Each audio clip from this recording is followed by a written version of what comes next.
plate. Kayleen. I'm going to press the screen. I have to press the screen, Joe. Oh.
Well, good evening and welcome to the After Hours show.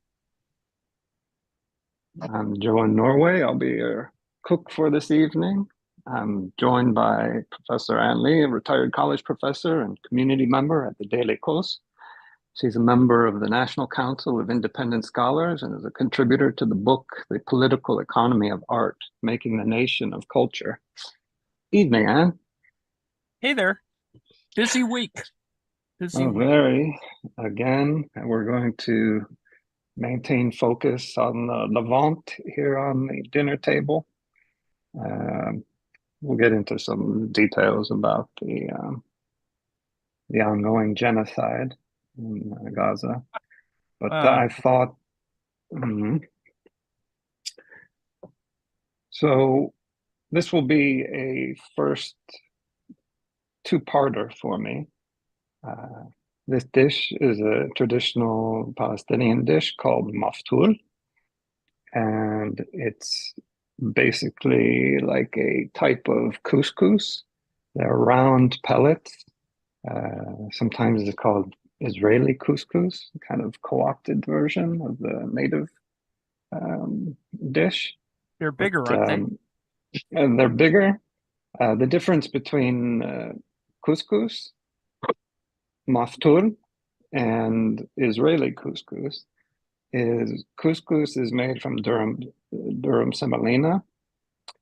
Maftoul is made from bulgur cracked wheat, fine bulgur wheat at its core. So we're going to moisten the bulgur. And then we have a mixture of whole wheat and white flour that we take the moistened bulgur and we sprinkle flour, put it in a large pan, and we just kind of roll it around and around and around, sprinkle it with water, and then sprinkle it with more flour, and go around and around and around and around. And slowly and surely, they build up layer after layer to these round pellets. And typically the way you serve it is you cook chicken stock or lamb or vegetable soup with winter squash, carrots, eggplant, tomato, chickpeas. You cook a pot, and then in a steamer basket, you would put the maftoul on top, and it takes about 15 minutes to steam. The traditional method is to, after you've rolled the maftoul, then you steam them, then you dry them in the sun, and then you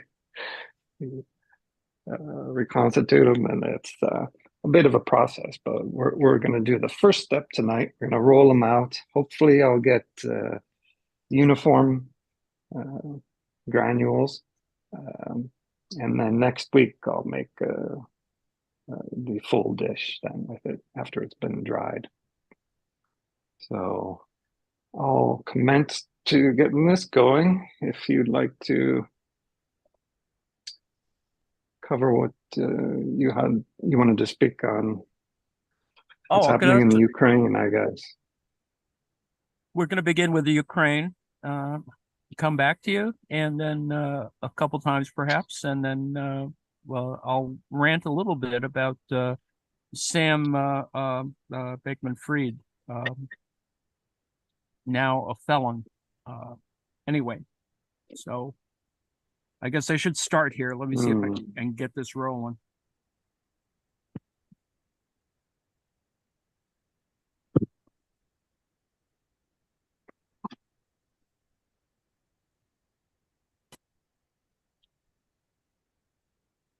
Okay, I think you can see this, and Looks good. it's been a week, busy week, and with all the usual controversies, two wars being negotiated at the same time, and of course the domestic politics of the United States at work, where the GOP, for some weird reason, wants to tie support for foreign countries to something that will boost the deficit, which makes no sense at all, and essentially is a tax break for rich people, yet another tax break for rich people by further crippling the IRS.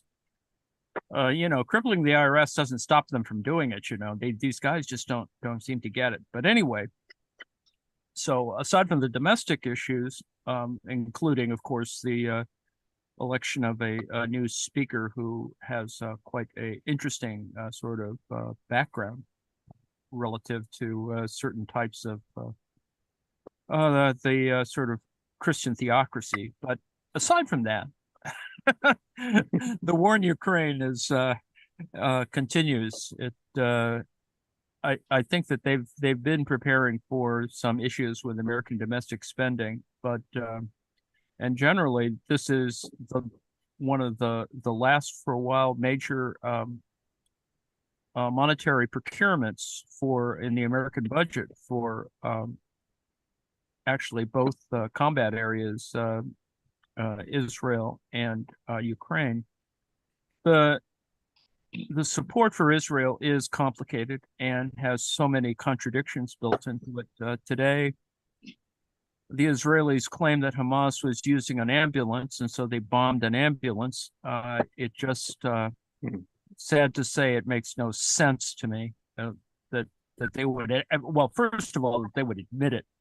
I don't even understand the disinformation context. If I suppose they're fessing up to hitting an ambulance, but claiming that Hamas is using the ambulance is really not a good thing, considering that this is near a hospital, people got killed and wounded. It's just it's just not a good look, if nothing else. But anyway, that's on the Israeli side of the matter, and of course made more complicated by various claims that Iran is making, Hezbollah making a few pronouncements, but not really committing to, I think, the kind of war that some people expect on the north end of Israel.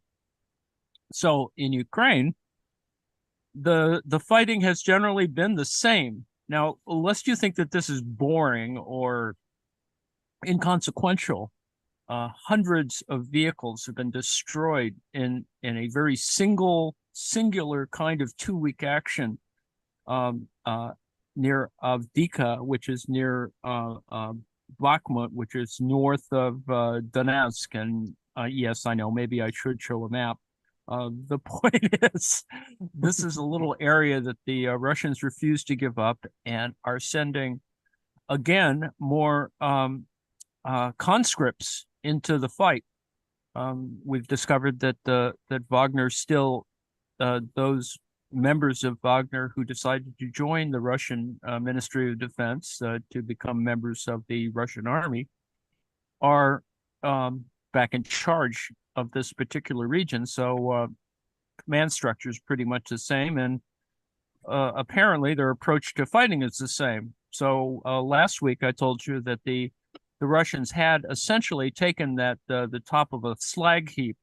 They still, as it were, hold the top of the slag heap, but that doesn't mean much because you can't put artillery on top of the thing. You can only put essentially reconnaissance. because it's really a barren piece of land with very little cover. And, if you go up there, you're just going to get attacked. So not really much of a win on that point. But as you can see from the online map here, this is from Chuck Farrer's site, and excellent site.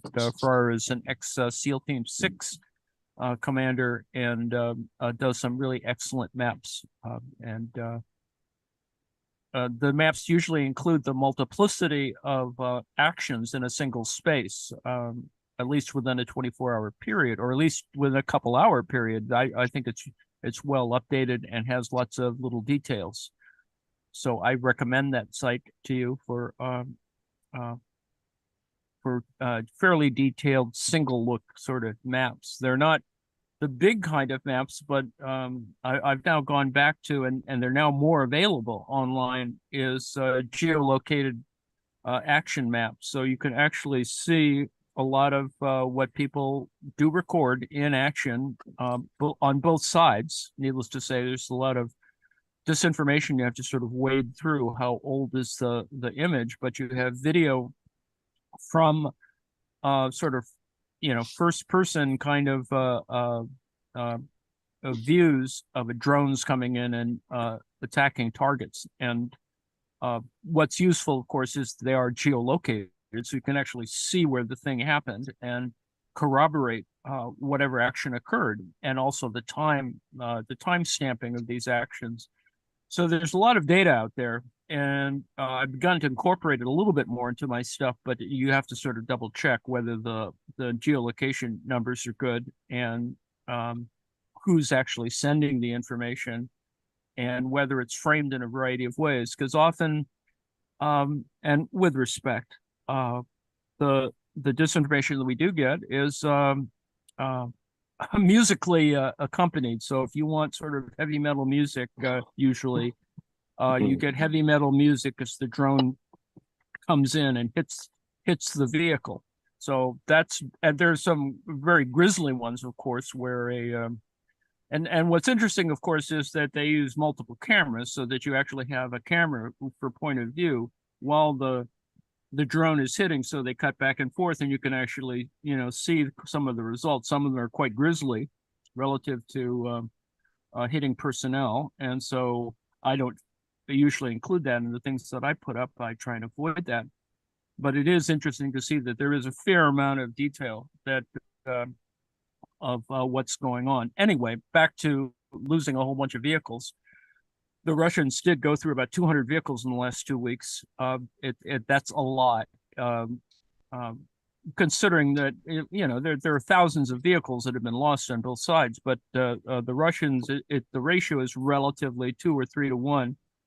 But the Russians have lost a lot more, and plus personnel. The personnel figures are and both sides do not admit their casualty figures. So estimations from third parties, the Americans, for example, or whatever, it's still about a 2-to-1 ratio of Russians to Ukrainians. So if you wanted to start talking about numbers, the Ukrainians are still technically winning, even though they're fighting for over fairly small pieces of territory, and the Russians hold 18% of Ukraine at the present moment, somewhere between 18 and 16%, depending on how you want to measure it. It hasn't changed very much, despite the fact that there are daily air alerts, missiles coming in from both sides. I think that there's a lot of feeling out, trying to figure out what they're going to do. The Russians have been practicing hitting power plants on the grid, which is what happened last year. Is attacks on the grid, on the Ukrainian power grid. So there's that, and so they've begun sort of practice, reconnaissance in force, technically, by launching missile attacks on power plants in the center of Ukraine, not close to the battle area, which is a sore point, of course, because there are technically 1 or 2 power stations, one of which is nuclear, the Zaporizhzhia one, which has not been attacked technically, but the Russians are whining about Ukrainians attacking it, which is not really quite true. What they're doing is they're attacking all the supporting facilities where where technicians live and the surrounding area, for a variety of reasons, and that's kind of part of the way the battle is going. So anyway, in Avdiivka, it looks like a encirclement at one level, which is a Russian doctrine among many others. But the fact is, on the north side of this sort of a pincer, as it were, the Ukrainians have actually counterattacked, and they may actually enclose or envelop the north side of this that is on the other side of the slag heap. You can see the slag heap there at Stepova. Anyway, that's the first bit. The second bit is sort of more of the same, but the war continues up and down the 600 mile battle line, and has a variety. Here's a map of Ukraine, and you can see that the war is about these four oblasts or states at the southeast end of Ukraine. As I've mentioned before, they constitute a significant part of the Ukrainian GDP in terms of mineral resources, and a variety of other things, aside from control of the Sea of Azov, aside from the fact that, that's been contested since 2014. And yes, we can have this argument about maps that go back, centuries. But the issue is, I think you have a largely bilingual population that speaks both Russian and Ukrainian. And the Russians at the current moment made a peace overture and tried to say, well, why don't we, and they've been doing this several times. So a lot of people have sort of said boo to that, because it was simply a delaying tactic. Sound familiar? For their lack of offensive in one sense. And they also want, as they have done with every ceasefire suggestion, or is to freeze the line of control so that they actually get to seize the land that they wanted in the first place. That's been their whole point. They're hoping for a kind of stalemate, a kind of fatigue on Ukraine and its allies, so that in some negotiation, the Russians get what they want. That is, they seize four southeastern states of Ukraine plus Crimea. So that's kind of the goal. It's never really changed. They're expecting to be in this for the long run. I think the pressures in Russia are going to increase relative to the use of non-quote unquote Russian troops. That is, that a whole variety of other ethnicities and resources are being taken from places far and away in within the Russian Federation. And with respect, ethnic minorities are taking the brunt of casualties relative to this war. I think is that in the form of mercenaries, or these conscripts? No, these are conscripts. The mercenary structure, I think, has not been focused on enough in the mainstream media. There are at least three or four other private military corporations, not quite as large as Wagner, working in the battle area. There is one, and I wish someone would track it. It's hard to track. There a variety of major corporations have their own private armies. I assume that in the United States they'd love to do that too. But the fact is, there are a couple of private military corporations that are. I think there's one that Gazprom has a mercenary force, but I'm not sure whether they're in combat or not. Anyway, so that's the kind of map that has to be dealt with. The interesting thing at the beginning of our week period, the last time we talked, is that there was a major Ukrainian missile attack on Sevastopol and in Crimea, and they're being pretty consistent attacking. It's all military targets. It includes both marine, naval kind of facilities, but also a lot of air defense is being attacked. and attacking air defense facilities is sort of the front end of some, at some moment they're going to have to take those things out, and it is prepping the battlefield in that sense. On the other hand, it's also creating a very large expense project for the Russians. They have radar facilities that support their S-400 air defense, which are their top of the line anti-aircraft missile systems. And last week, the Ukrainians took out another $1.2 billion system. So it's going to be a long slog for the Russians that they want to keep throwing stuff at it. So you can see that there's there's all kinds of a reconnaissance that's going on here, and these are essentially the ways in which, if you're going to try and take back Crimea, this is how you would take back Crimea. So that's kind of the next little step on our little tour here. And as we follow through on this, I think it's important to note that the Russians are taking all kinds of casualties. Remember that when fighting in the in the south and in the southeast, it's mainly fields, very broad fields with long rows of trees, which are now becoming, of course, clearer because of the fall, and the leaves are going, and it's going to be a lot easier to attack things that are less able to be hidden. And a significant number of the video that comes in is essentially attacking objects under cover or objects in motion that are moving very fast and trying to get out of the way of drones, but the drones come in and take them. That is a major feature of this war, and I would say that the Ukrainians are a little bit better at it, but the Russians are no slouch in terms of using drone activities, especially because they have a source now, a regular source, and they've built a facility to construct them in Russia for Iranian drone. And the Iranian drone technology is a reasonable, low-cost, mainly prop-driven drone system that, in terms of using a lot of them, they use more of them, and they're mainly meant to sort of defeat the front end of the air defense, so that you waste more important types of missiles on these things. In response to that, the Ukrainians are using even older Soviet model type missiles for air defense.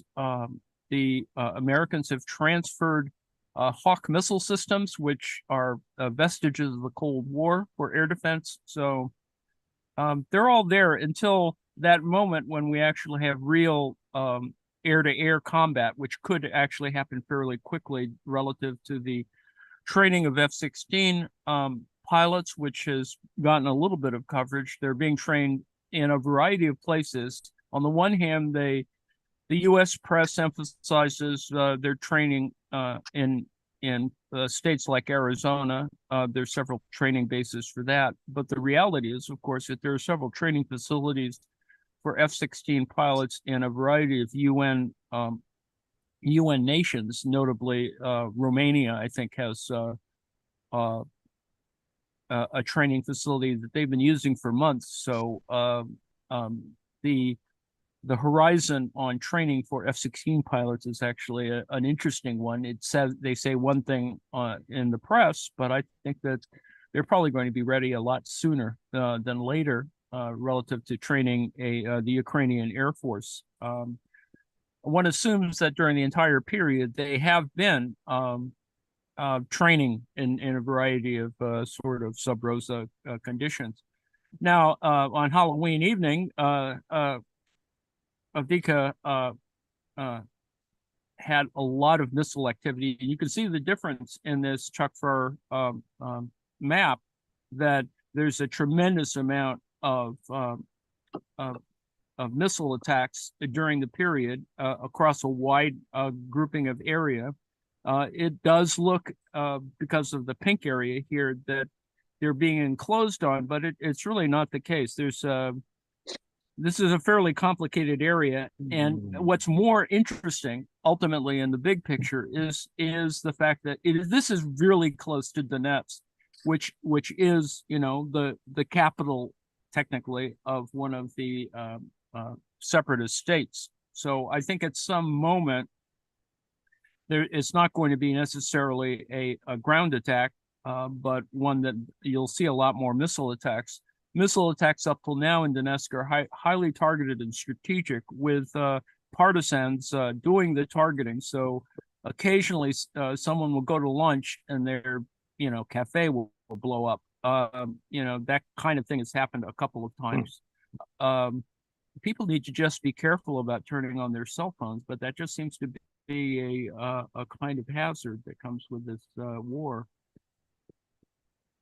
Lest you think that that's unimportant, I think at least one grouping of Ukrainian military officers, I think, probably got hit for that same reason. They lost a couple of, you know, whatever high value targets in such a targeting on from the Russian side. They dropped a missile somewhere in the middle of Ukraine.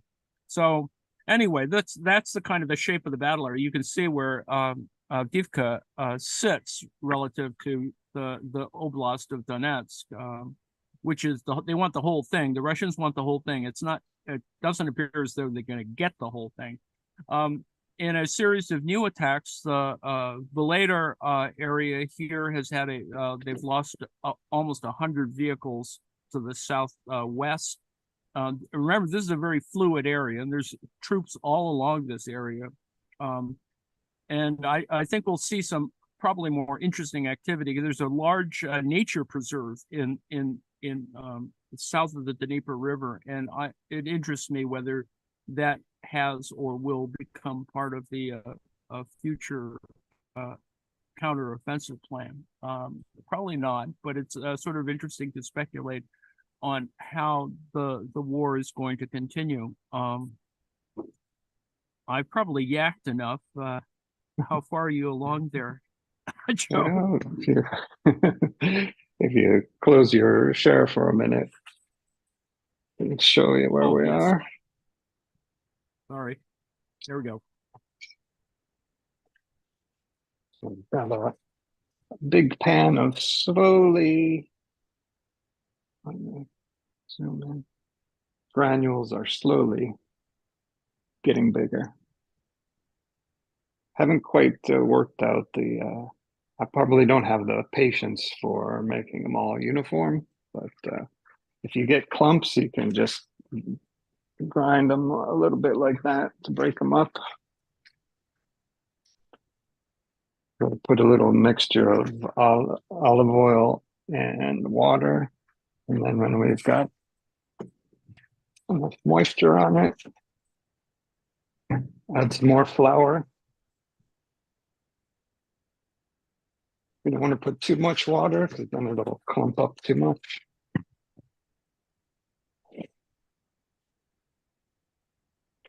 This is probably from the Neolithic period, I guess, like the beginning of farming. Yes. Very early dish.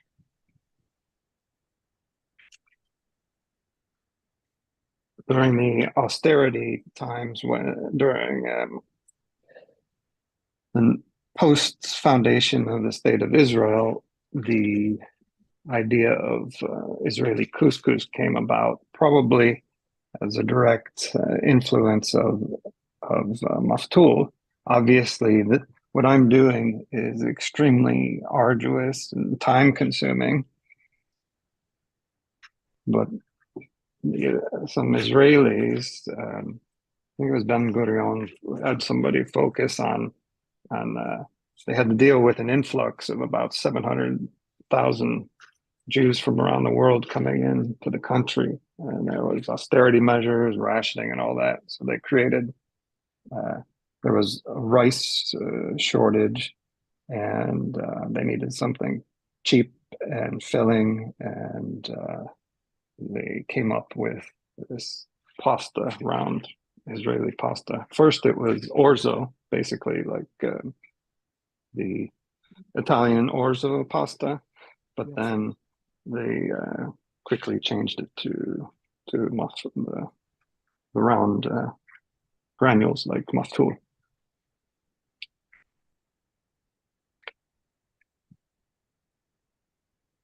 We're just gonna keep waxing on and waxing on.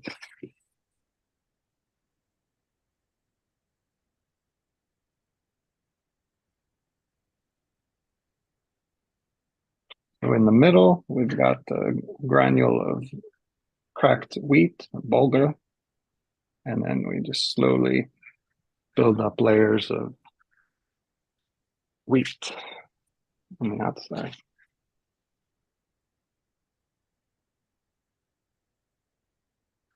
I hear crypto is Kingpin has taken a dive. Yes, it did. Once the verdict came in, there was a drop in the crypto market. Mm-hmm.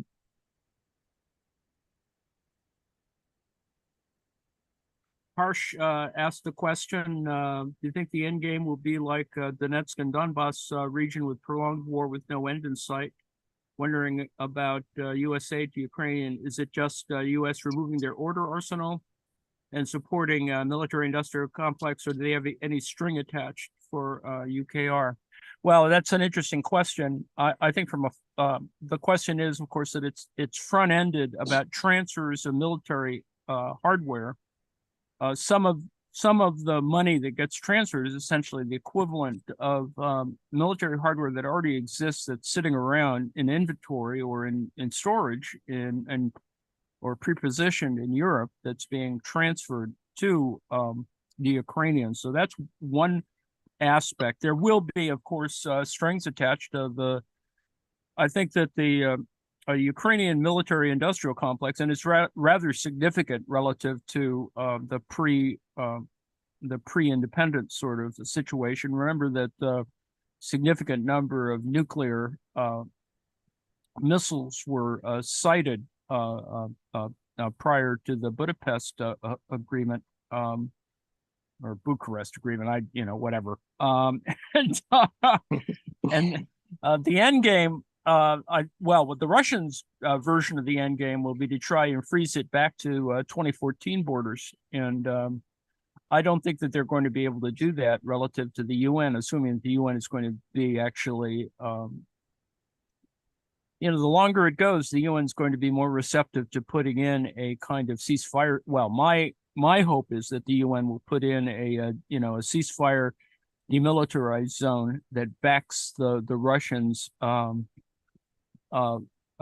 30 kilometers at least from the actual pre-2014 borders, and then help conduct real elections in these seized regions, because they did all these fake elections, where they grabbed people off the street and made them vote.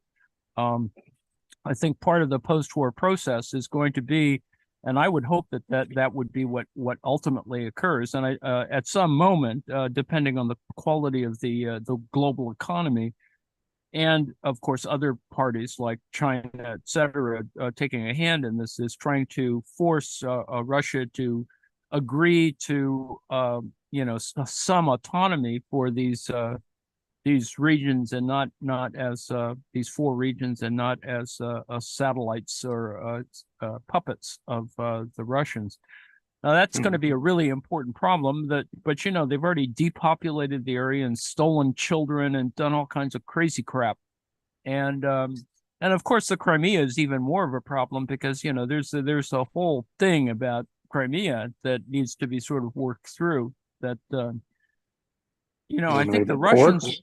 Well, yeah, that the port capability, because that was always ambiguous relative to 2014, the pre-2014 period, and everybody's got their vacation homes down there. It appears that everybody likes, they're not so much gashas, but whatever down on the shore because, well, Russian winters are Russian winters. So that's kind of a bigger class issue, I think, that comes through at the end. I mean, currently there's disinformation relative to President Zelensky has purportedly had a property in Crimea. Not that he's been able to use it for almost a decade, but that's just really quite silly. It's a silly argument, but it is a kind of monies and mercenaries are complicated, and I think in the Russian to talk about the Russian context, most of these large private military corporations do have some sort of corporate oligarchical overlap. So I wish there were better, sort of news reporting on this, but it's fairly complicated, I'm sure, relative to the Russians. But that's kind of, mercenaries are going to be there. And I think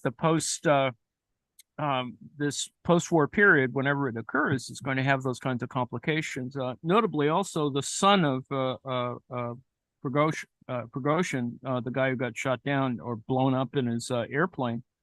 His son, I think, is the designated heir to the whatever is left from a corporate point of view. And God only knows that Wagner is probably incredibly complicated. I mean, it has a lot of different things that are there, not just simply the Prigozhin portfolio, which went up in smoke. So that's going to be complicated as well. And of course, the issues for Wagner is relative to war crimes done elsewhere, like in Africa, which is, I think, their current strength is in doing crazy little things in African republics. And of course, that they do relative to being assimilated into the Russian army.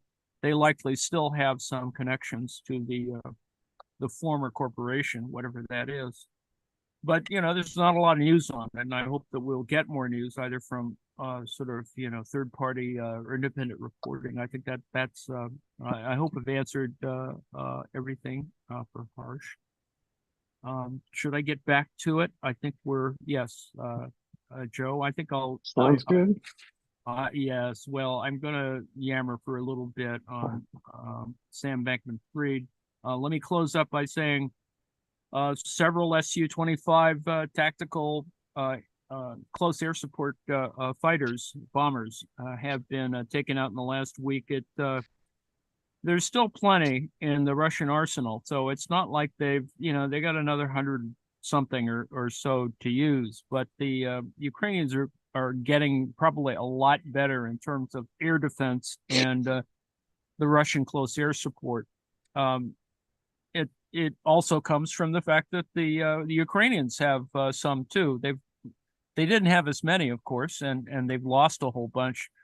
There's a current article at the website The Drive that compares, for those of you who have that kind of question, is comparing the A-10 Thunderbolt to the F-35, because the F-35 is supposed to provide the same kind of close air support.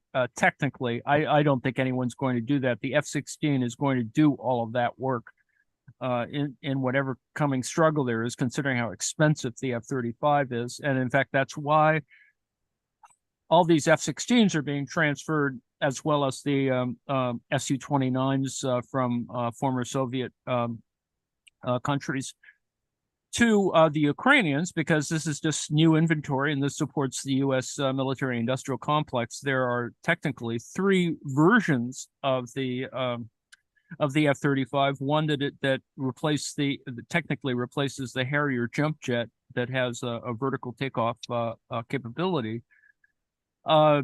Those probably are a lot more expensive. And the others have different configurations for both close air support and a variety of other things. But the difference that at the front end is still a question of how armored do you need to have your airplane, and how much ammunition do you need to hold. So the A-10, which has a 30 millimeter depleted uranium Gatling gun, I think 7-barrel Gatling gun carries about 1,300 rounds, which is a lot of weight, and the F-35 can only carry something like almost 200 rounds. So the difference in terms of what kind of firepower you provide is going to be different and not identical. It just changes the way in which a battle is run, but the design of the F-35 is ultimately to be a kind of nodal point for swarms of drones. So the reality, I think, is a much larger kind of network kind of attack question, swarming sort of attacks, which has been tried not in a totally network controlled environment during the war, but a couple of swarm attacks have been tried, and they actually are relatively successful, if anything, because they this is about radar signatures and shit.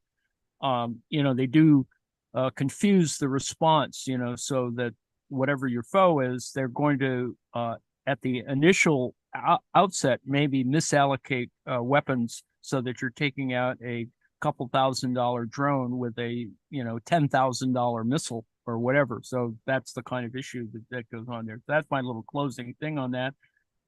I have a question about the change in. Is there been a change in tactics since the Israeli attack on Gaza, where change in media response? Are the Russians attempting anything that maybe they can get away with because all of the attention in the media is absorbed current, with Gaza?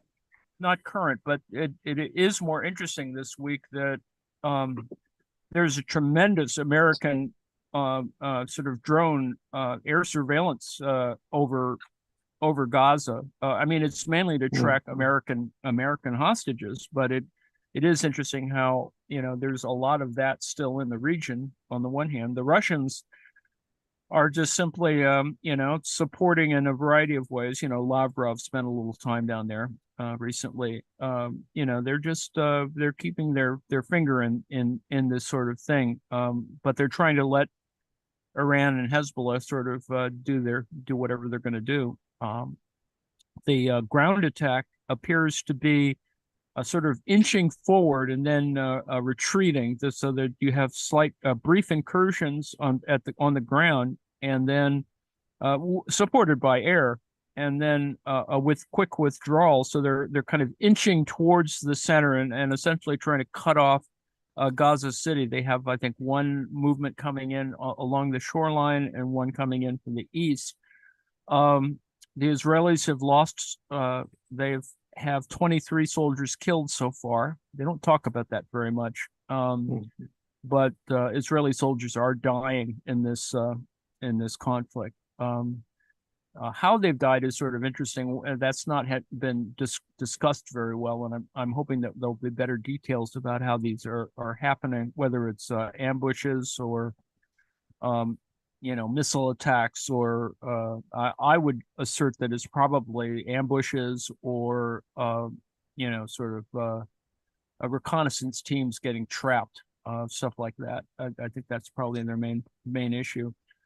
They've been talking a little bit more about the technologies used in confronting the tunnel warfare that's expected. Apparently, the Israelis have a new weapon called a sponge or a splooge. I can't remember what the name of it is, but essentially it's like that foam that you use to insulate roofs and walls, and it's kind of an explosive that fills the entrance up with this foam. And kind of like a tire fix a flat. Yeah, exactly. And it just, fills the whole thing. So it sort of blocks, entrance egress. So I suppose from a tactical discipline point of view, you would try to estimate what the network looks like and try and cut off various exits with this tool. So, so that's kind of what that looks like at the current moment. Let me share screen here, and we can close off that little bit, and then I can begin my little rant. So technically, we have. I think you can see the where we are now. It is slightly south of Bakhmut, and Drivka doesn't look quite as closed in on as it was before. So the Ukrainian forces have started to move in, and there's increased electronic warfare. Russian electronic warfare devices being taken out by, I assume, some sort of anti, sort of one of those radiation type missile stuff. There's a lot of advanced missiles being used, and more HIMARS have been transferred. The issue for the U.S. press is to try to estimate, which obviously people don't tell you anything, that the advanced so-called ATACMS missiles, which have longer range, have been transferred to the Ukrainians, but no one knows what the numbers are, and so that's an interesting question. They are the kind of front end of the U.S. arsenal, so that's the other deal there. Otherwise, the war continues as it does. The Russians are losing more stuff. They're getting more casualties. There's evidence of that kind of actual activity. The side stories of disinformation include a rising toll, and I don't think 5 tanks is a rising toll, but 5 Leopard 2 tanks have been taken out. And so they're trying to make that into a trend. I don't think that's a real trend, but they're trying to critique the German supply of things, since relative to reading the disinformation, it is going to be the Germans who are going to take the point on a lot of these things in the post-war period. So that's just what's going to happen. The Germans will probably take leadership in the future, and one needs to get a sense of what that really is going to look like. And so some of the disinformation is going to include commentary on that and the German willingness to send its longer range cruise missile systems. I think it's called Taurus. So that's another issue. I think they have a huge arsenal of that kind of missile. So if it does get transferred at some moment, it will be probably at a moment that will, that the moment when it will be necessary to actually put up or shut up relative to an outcome to this war. I would assume that is going to be the outcome because of the kind of marshaling of air resources. We just have not heard of any, use of either transferred, former Russian or former Soviet jets. There's not a lot of talk about that. And also the other kinds of air assets that have been transferred to the Ukrainians. So, one assumes that they're just simply training and getting whatever they're going to get together. So I'm going to assume there's going to be a surprise coming up at some moment, probably during the winter when the ground gets hard again. Anyway, so that's my little thing on the war. That's what kind of the war looks like. One hopes that we'll get better. One hopes that discussions of peace will actually reign, and it would be really nice to have peace everywhere. But we're not exactly, as to quote Rick and Morty, we're not exactly drowning in peace here. My closing deal is on. Oh, yes. No, let's go. It's okay. Joe. Oh, go right ahead. Okay, Sam. I'm just busy working up a sweat here. We'll be back there in a second.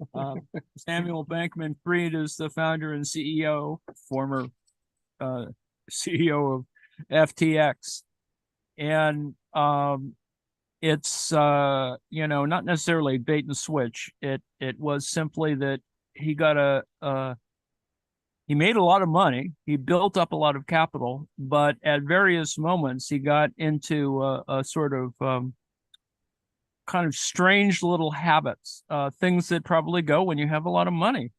You know, you buy your parents a $20 million mansion in the Bahamas. You suddenly decide that you need $3 billion for something, and then you have to borrow against the other fund that is sort of being used to hedge some of your money. And because you're the founder, you know, who's going to say no to you? So you got that kind of stuff. And then there's records of all this craziness. There's the issue of creating false records. That is, he had his ex-girlfriend make seven different spreadsheets for claiming what the actual assets were, and so that alone should be a kind of signal. There's sick. The Bloomberg coverage of this is probably the best coverage. They had a article, I think it's yesterday, that indicated the six things that Bankman-Fried should have done that would have probably gotten him out of the mess. Of course, that's obviously hindsight is 2020, but it's pretty clear that he wasn't doing those things, and that's what the feds pounced on, and which is why he was in only a 4.5 hour jury session. They convicted him on all 7 counts, and the total number of years that he may face is somewhere between 110 and 115 years in jail. More likely, from a Bernie Madoff point of view, he's probably going to get 20 or 30, I would assume. I mean, the fact is, it's a big amount of money, and but other things could happen. Other things could step in interesting ways, and I'm not saying that that's how it should occur. But my little rant today is not necessarily against the idea of so-called effective altruism, and as some wags have pointed out, this is an example of defective altruism. But the fact is that Bankman-Fried believed that being that you could make decisions with your altruism if you were rich, if you had a significant amount of wealth, to do better things more effectively and more efficiently. And this is a utilitarian argument. It's an interesting one.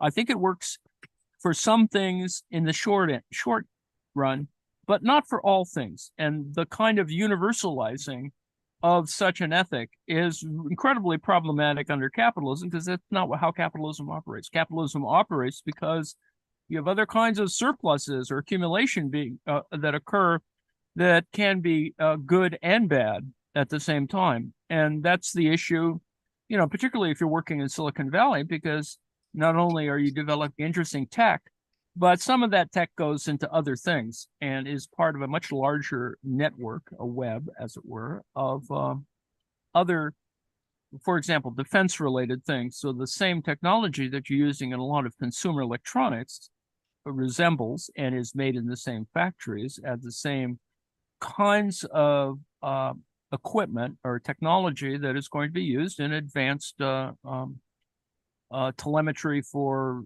missiles and other kinds of things. So people need to just get a sense of that claiming that, you know, this is going to be targeted and effective in the long run is going to be that. And then there's some other concepts folded into this that become even more problematic, because if you have someone who also who believes on the one hand in effective altruism and also believes in some kind of weird long-termism, which is a kind of weirder version of this, that we need to make decisions now that are going to imply effectiveness in, you know, centuries ahead.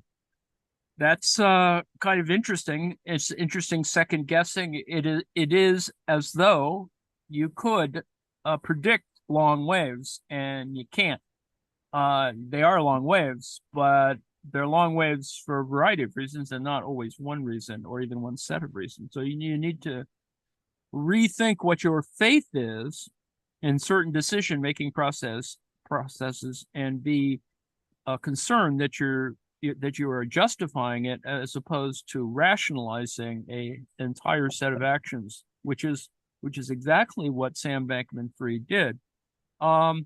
So I'm not trashing the idea of effective altruism, because after all, you know, historical materialism is a kind of is a kind of altruism, and it could be damned effective under certain conditions. So anyway, so What do aside you from what do you think? Why do you think effective altruism focused on or tied his wagon to long-termism as opposed to right now here activism? well, it's because of scale and risk. It's Mm. easier to devote your money to something that you're not really going to see. It's just how speculation works, right?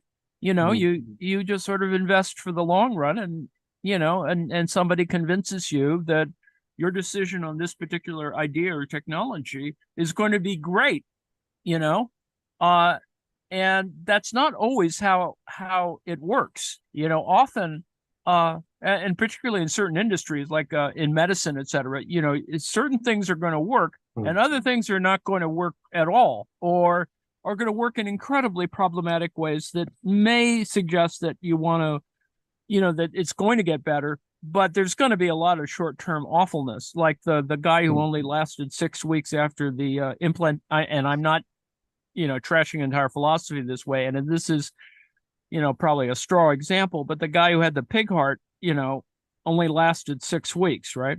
Mm. And what kind of, for the person who's getting a heart transplant, you have to, you weigh all these kind of conditions, and make peace with whatever deity you happen to have.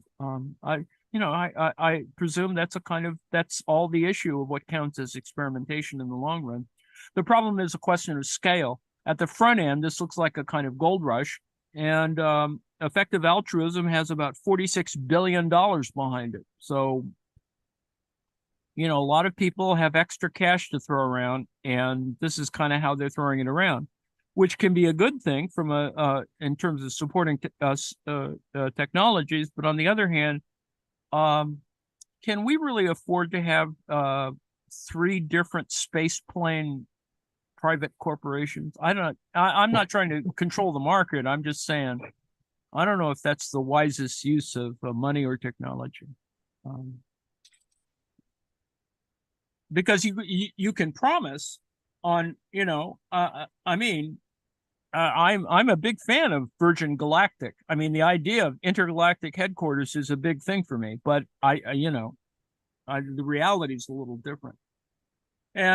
And yes, of course, this is maximizing kind of benefits, and there, but there's a good article in Current Affairs on raising this question of defective altruism. The question is, of course, how you support it, and the kind of proximity of Stanford to Silicon Valley made this kind of concentration and set of ideas kind of important and interesting. And I claim no great vision of this, and I've only been to a couple of little parties like that, but it is always interesting what goes on in a party like that when you're talking about certain types of technologies that you never thought were going to be all connected. That is your advanced technology for example, for graphic rendering system is really all about, in reality, mineral extraction in several continents away. So you need to sort of get your head around what kind of conversation you're having about tech in those kinds of things. So here's an example of the spreadsheet, one of the fake spreadsheets, I think it is. Let me, I think we can go through the 6 moments where SBF could have come clean, and then I guess I can stop yakking. As I said, come on. It's not loading very well. Okay, here we go. There are six examples that Bloomberg came up with, and the first one is the Binance buyback that he made an enemy of Binance, and in fact, Binance is the one who is now sort of responsible for trying to fix some of these problems. But Bankman-Fried attempted to buy out Binance's stake in FTX for about $2 billion. And so the problem, of course, was they didn't have money to do this $2 billion buyout deal, but it was because what's his name, Zhang, had an issue with Bankman-Fried, God knows, whatever it was. And then the second moment has been identified by Bloomberg. The second moment came in the fall of 2021, where Bankman-Fried asked Ellison to run a risk analysis on what would happen to Alameda. That's the other fund.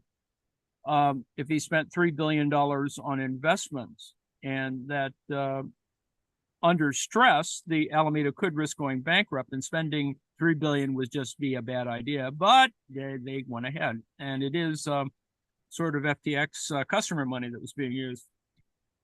The third thing was to repay the lenders, which is kind of what you really should be thinking about anyway. But then again, Donald Trump has managed to squeak through without doing. Essentially, keeps kicking the can down the road relative to who he owes money to, and that's sort of an interesting question. Of the $6.5 billion used to repay lenders, $4.5 billion came from FTX customers, which amounted to as much as half of customers' holdings on the exchange. Then there's the fake balance sheets, which I talked about before. So Alternative 7 concealed almost $10 billion in borrowing from FTX customer money and $4.5 billion in related party loans. Now remember that Bankman-Fried is being an altruistic, kind of guy, an effective altruist by going out and spreading money around. And a lot of politicians got money, from Bankman-Fried. And, I think he could have worked this out better by creating different philanthropic institutions or figured out another way to launder this. But the fact is, he was, not unlike Trump paying $10,000 for portraits of himself and having his educational foundation pay for it. Stuff happens. Again, he doubled down, the prosecutor said. He invested $250 million in Modulo Capital, a crypto trading firm, $45 million on Skybridge Capital. And this was Anthony Scaramucci. We remember Scaramucci's time in government as measurable in units of 10 days. So the mooch. The mooch, and this can show you, that he had $45 million to just spend on a guy who's, kind of got a big mouth and very questionable. But that's what happens. And finally, the false tweets and confession. The entire record of his emails and tweets, he was very open about, being transparent about sort of the thinking of being a big capitalist. So his tweets, gave him away. It's just that he didn't have the same kind of capital floating around, although he was getting there as Elon Musk. You could see this kind of, one wants to call it arrogance. It's hubris of some kind. And, he tweeted on November 7th and 2022 that FTX is fine, assets are fine. Kind of like that little dog drinking the coffee in the amidst the fire. Everything's fine, right? So that's kind of what's going on. And he actually confessed, to his director of engineering about how, how screwed up things were. So anyway, I commend to you the Bloomberg coverage of this, because that's probably the best shorthand version of this whole thing. And needless to say, the jury wasn't convinced. And, it's just, it's sad, but, it will be interesting to see how prison life will, and I'm sure his parents, those two law professors, assuming they don't get caught up in this kind of problem, because they did actually give him a lot of advice, are going to think about, if your kid is a criminal, whatever. And, but that's the way things happen. So that's kind of my little version of this. And how are we doing on cooking? Well, it's coming together. I think I need some more flour. I was wondering, what's the fallout in the polyamory community from all this news?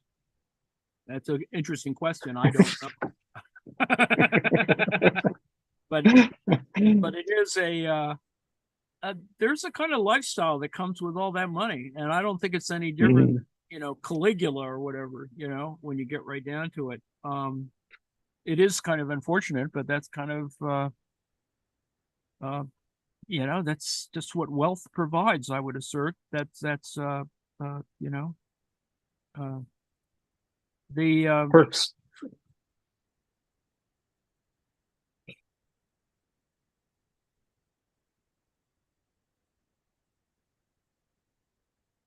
I think the ultimate thing is that, it's okay to lie to your patrons, your investors, or even yourself, if it comes with a big enough payoff, and if the payoff can cover all of the risks and costs that came up with that. But, I think you can see the Jeff Epstein story as a kind of, at some moment, you got all this money. What are you going to do with it? Well, or are you gonna buy an island? Some people did buy islands. Does it also have to do with the fact that it was also funny money? And as much as they might want to believe it, it is ultimately a kind of it's magic money. Well, it's the big pick. It's rebranded trickle down. You make enough money so you can cover all the problems. I think it happens for everybody. You think, well, I'm making enough money, I can afford to do this little thing. And it is about decision making and making, bad choices. And bad choices probably amplify at the same rate as your, portfolio gets. I just think that happens. I mean, in the case of Epstein, he bought an island to have sex on, whereas Larry Ellison bought an island to make more money with. So, that I think that's the difference between Ellison and Epstein. I mean, that's not a perfect analogy, but, I think Larry Ellison did what most of us would love to do, is to buy one of the Hawaiian Islands. I mean, Jesus. I mean, what kind of childhood fantasy is that, Was that Lanai that he bought? I guess. I can't remember. I think it was Lanai. Well, it was an easy purchase because it was a private entity. So, it didn't have a kind of sovereign kind of thing. Although I think if Hawaii had been smart, they would have leveraged that further. But that's a whole nother story. No comment on the quality of Hawaiian colonial post-colonial government. I mean, with respect, I mean, I think it the whole question of indigenous peoples and settler colonialism is perfectly unfolded in the history of Hawaii. But that's just me, because full disclosure, my mother was born in Hawaii. So anyway. All right, I think I need to get some more flour. I got to look in the cupboard somewhere. We're at a friend's house, so I'm not exactly sure where that is. But this is this is basically we're coming close to the end. Let me yammer for a bit while we scramble to get the closing. Well, we can close before. So, but this is essentially it. I'll keep doing it after we close the stream. But as you can see, we've got some pebbles here that eventually formed. They're supposed to be uniform. I've not quite nailed the technique. So we've got clumps, we've got spheroids. But generally, you can. What I did is put it in a colander and then shake out the smaller bits from the bigger bits, and then have two separate dishes, one more fine and one more clumpy. And basically you you can put these in a steamer basket above your stew or soup that you're cooking, and they take about 15 minutes to cook. Okay. You can pour oil and stock over them so they don't stick together. Yes. Hungry. But yeah, Maggie? so I spoke to some Israelis, some friends and family, and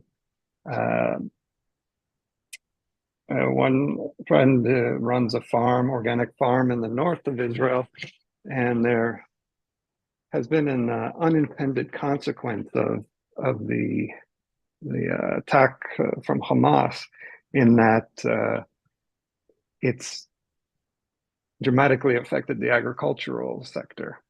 Oh, can imagine. So, especially around Gaza, there was, let's see, according to, let me see if I get my numbers right here. According to the data presented by the Ministry of Agriculture and the Economic Committee, 7,407 foreign workers from Thailand employed in the agricultural sector have left Israel since the beginning of the war, out of approximately 30,000 foreign workers. So there's upwards of around 20,000 Thai workers that have come in.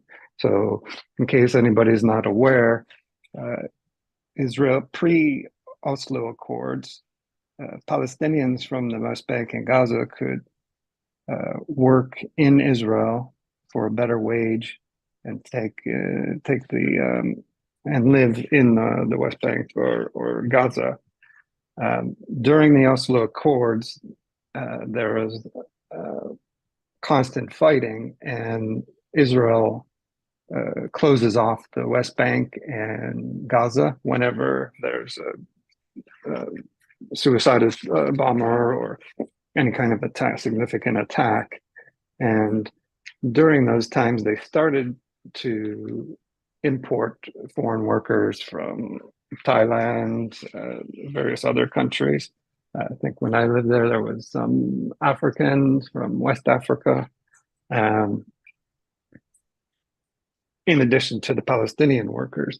So once the apartheid wall was created, they had a very significant decrease in the amount of Palestinians that were eligible for visas to work within Israel proper.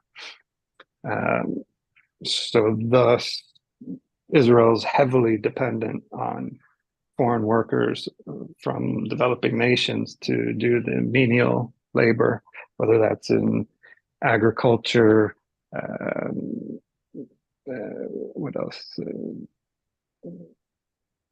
Well, that's pretty much basically the jobs that Israelis don't want to do. That's pretty much the bog standard in the Middle East, you know, is migrant, large migrant workforces that are either indentured or, you know, kind of temporary workers of various sorts under close to indentured style contracts. There are other stories, of course, about Filipinos and a variety of other folks being brought in to do other kinds of labor tasks. Pretty much neo-feudal in that particular context. So what happened? Well, the Thais are the most significant workforce in terms of agriculture. So there was, let's see, their friends and family saw the atrocities on videos posted to the internet that hit about 90 Thailandese. Some were brutally slaughtered, and families of the Thai government pressured them to return. So the Prime Minister of Thailand called all of the citizens to leave Israel, and they estimate that there's about 20,000 working in agriculture throughout the country. And the farmers in Israel say if the workers, there's no ability to sustain agriculture in Israel, especially in vegetable and fruit crops, where working hands are needed for planting and harvesting. They even have people volunteering to come and help with the harvest, but then there's much more than just the local harvest.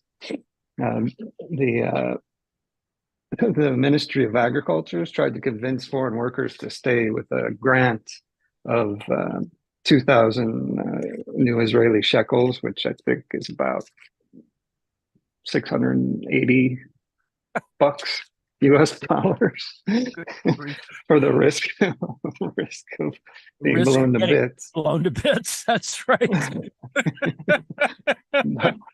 So, good luck with but that. I mean, so let's see, there was also the foreign minister, Eli Cohen, he's conducting advanced negotiations to sign agreements with 7 countries to bring workers to all areas of the economy, nursing, cleaning, agriculture, while removing bureaucratic barriers. The Federation of Manufacturers also warned in the special hearing held in the Knesset Special Committee on Foreign Workers that the industry lacks a record number of 25,000 workers. Oh, Ron Tomer, the president of the Manufacturers Association, said, "We are suffocating. We have no employees." Gee, So, if they could just have peace, Palestinians could fill some of the roles. The only thing that is going to help, and the one thing that they never mentioned in the media, at least the Western media, is ending the occupation. Gee. Which is, the most obvious thing is not on the agenda. Well, that's what hegemony is all about, That's how hegemony works. So some of these Thai workers, they've been working there for almost 2 decades, some of them. So they've kind of established quite a network and family, and some of them are basically saying they'd rather risk a death than either you starve back in Thailand or be able to work under extreme situation in Israel and at least be able to send back remittances. Well, that's the history of settler colonialism, is capital export, at one level of production. You're always sending money home. Full disclosure, I think that's what happened with my great grandfather, whatever. And that's not an uncommon thing. And currently, it depends what money's worth. Prof. John has a question.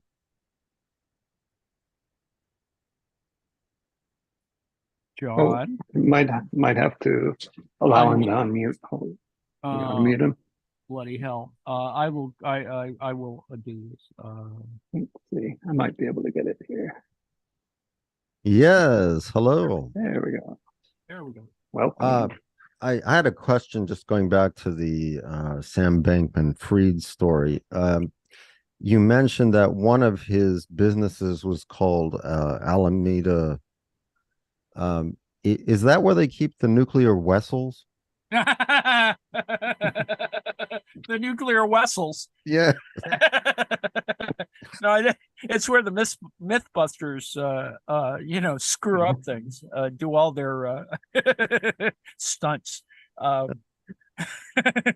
Yes. Yeah, just curious. The East Bay. Actually, it's a place where I think there's a winery, technically in Alameda. I've been to it, many years ago. But anyway, yes, it's actually mostly concrete. Oh, all right. It's mostly stuff from World War II. It's where you had all the ships, the vessels. The vessels, yes. Thanks for clarifying that. I think we're coming close to the end of our. Let me tease the stuff that's coming up tonight. Speaking of Prof. John, there will be at 9:30 another episode of the Twilight Zone. 8:30. 8:30. New time. It's coming soon. It's Just sooner. 10 Yes, minutes that's right. from now. We switch clocks. Oy. And We're running over. And a reminder, for those of you in our particular weird American time zone, gotta switch those clocks soon. Is tomorrow night? I think. What is it? I don't know. we're falling back, not springing forward. And I think it's tomorrow night. But anyway, that's one thing. Twilight Zone at 8:30. We moved it up.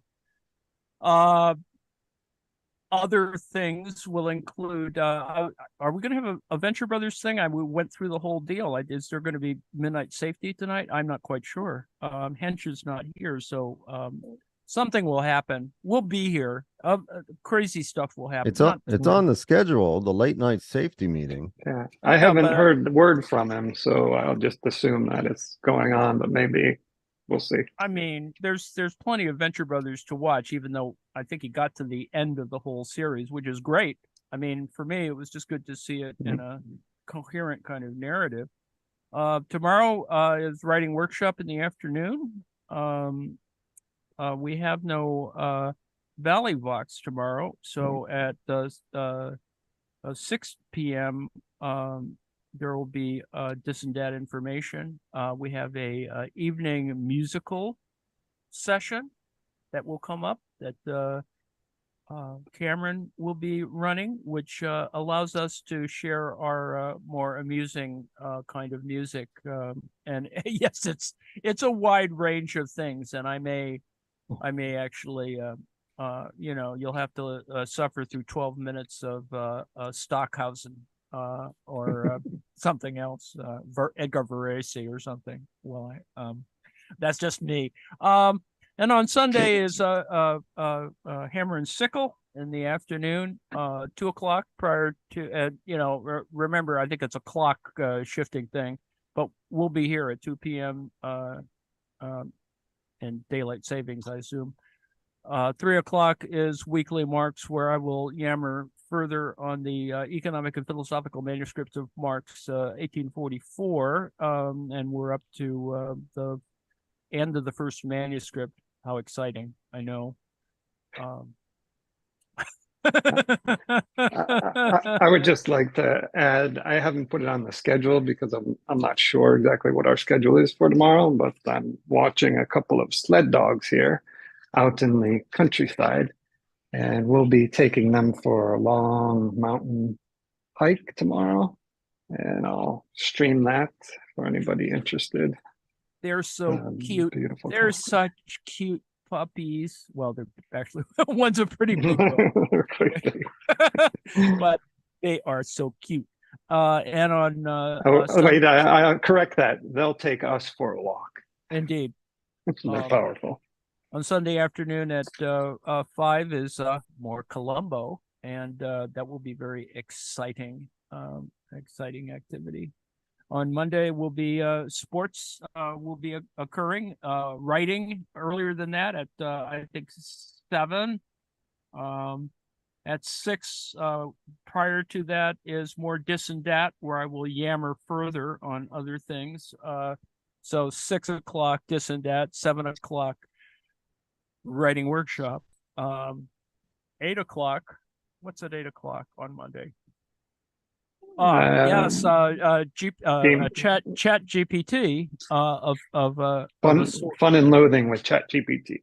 Yes, AI and sports time at 9 on Monday.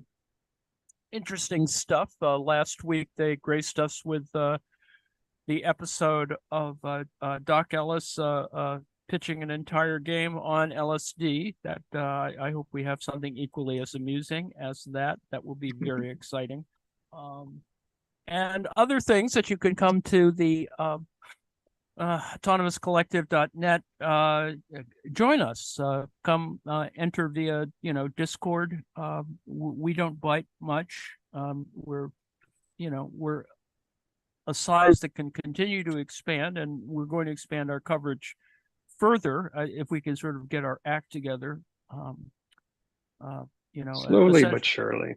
Yeah, we're sort of doing presently sort of cooking and war, but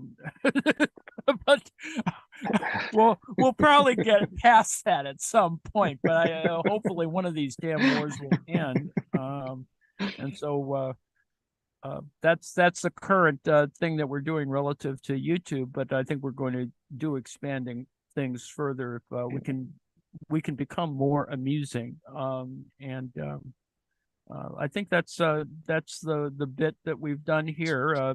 Joe is continuing to roll those little round things, and I guess we'll see you next week. It's time to cue the music and the banner.